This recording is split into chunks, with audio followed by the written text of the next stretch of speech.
They can look vicious and intimidating.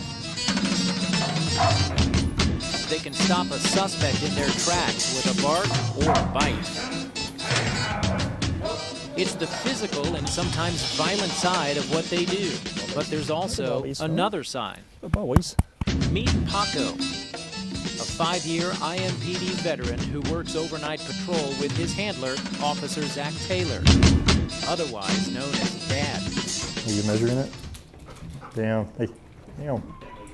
It's almost dinner time at the Taylor house, homework time for Officer Taylor's daughters, and playtime for Paco. Oh, it's got a toy? All right. All right. Paco gets along just fine with the whole family, including Taylor's other 2 dogs, Roscoe and Sierra. But of course, Paco is not a typical house dog. Here, dude.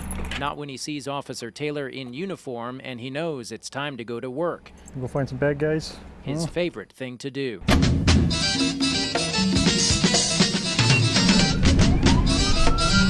I had the back passenger at gunpoint, and I think he went definitely across Minnesota, probably 2, 3, or 4 streets, maybe. At this scene, officers are looking for 2 people who ran from a stolen car during a traffic stop. Officer Taylor takes Paco to the empty car so he can pick up the suspect's scent. Then it's down the street, between the houses, over the fences, and through the alleys. He picks up a trail, but the suspect had too long of a head start. You tracked him right out of the perimeter, didn't you? You boy. It's the hit and miss nature of a job that Paco and other working dogs were born and bred to do. Before coming to IMPD, he spent some time here at the Von Lick Kennels in Denver, Indiana. On a bitterly cold day, these dogs are learning to sniff out explosives hidden in cars. Showing a lot of interest, didn't he? They're part of a Marine Special Forces unit who will apply this training somewhere overseas. They also train indoors, searching the rooms of this training house for hidden explosives. Nero is just a pup, but he finds the hidden bomb within seconds. One day, this training could save lives. And so could this. This is called table training. It teaches young dogs not to fear humans, even though they're bigger. That doesn't seem to be a problem for Nero. The protective gear not only saves the trainer from a nasty bite wound, but it also lets Nero realistically practice a grab and hold technique. So what's it really like to go one-on-one with one of these dogs? I'm about to find out. This right here, what I'm putting on, it's called a bite suit. And I think the name pretty much says it all. Ken Licklider has spent decades perfecting this training. He and trainer Dan Parker helped me gear up and prepare for what's about to happen. The first one's going to be up close, on leash, so you get that feel. The barking in the background, that's Spiky.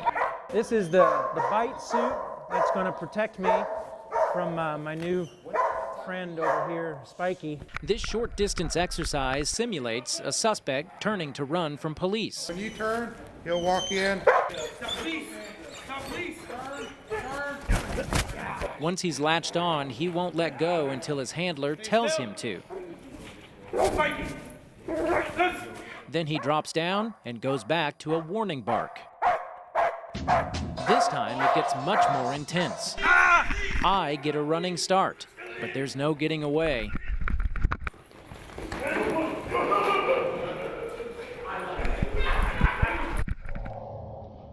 At nearly full speed, this 60-pound dog felt like a ton of bricks when he hit the back of my arm. His teeth can't puncture the bite suit, but the pressure is all there, leaving bruises for days. Want to try one more? Try one more. You don't have to. I'm just I'll telling do you. one more. Do one more, but hey, time it. So as you see him coming, he leaps this leg, plant, and when he hits, then swing through it. Right there, Ken was trying to help me stay on my feet this time, but that didn't go too well. You didn't have that front foot out. After just 4 rounds with Spiky, I'm exhausted. That is very intense. Wow.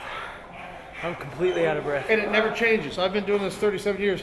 I'll be just as out of breath when I was in peak shape. Yeah. Because you're fighting a carnivore. An experience like this will give anyone new respect for these dogs and their human partners.